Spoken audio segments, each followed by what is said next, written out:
পারল না বাংলাদেশ পারল না টি-20 সিরিজটি জিততে। শুরুর দিকে শরীফুল ইসলাম যেভাবে আসলে বোলিংটা শুরু করেছিলেন তাতে মনে হচ্ছিল যে নিউজিল্যান্ডকে এত কম রানের মধ্যেই আটকে দেবে বাংলাদেশ, কিন্তু শেষ পর্যন্ত সেটা হয়নি। নিউজিল্যান্ড কিন্তু 4 উইকেটে লক্ষ্যে পৌঁছে গিয়েছে আর বাংলাদেশ এই ম্যাচটি 6 উইকেটের ব্যবধানে হেরেছে।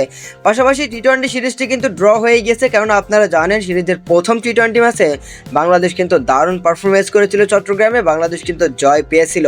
দ্বিতীয় টি-20 ম্যাচটা বৃষ্টির কারণে বাতিল হয়ে যায় এবং তৃতীয় টি-20 আজকে মাঠে গড়ায় মিরপুরে। আজকেও কিন্তু একটু বৃষ্টি হয়েছিল, সেই বৃষ্টির আগ পর্যন্ত কিন্তু টাইগাররা ব্যাটিং করতে নেমে আসলে ভালোই তারা ব্যাটিং করেছিল, যদিও তারা উইকেট হারিয়ে ফেলেছিল, তবে 6 ওভার 4 বলের মধ্যে 53 রান সংগ্রহ করতে পেরেছিল টাইগাররা। আর তারপরে আসলে বৃষ্টি হয় কিছুক্ষণ, বৃষ্টি হওয়ার পর বৃষ্টি থামার পর 15 ওভারে খেলাটা দেওয়া হয় এবং 15 ওভারে টাইগার ব্যাটাররা কিন্তু সেভাবে আসলে নিজেদেরকে মেলে ধরতে পারেনি। তারা 14 ওভার 2 বলের মধ্যেই মাত্র 102 রানে অল আউট হয়ে গিয়েছে, যেখানে তাওহিদ হৃদয় সর্বোচ্চ 36 রানের একটা ইনিংস খেলেছেন আর লিটন কুমার দাস 26 রানের একটা ইনিংস খেলেছেন।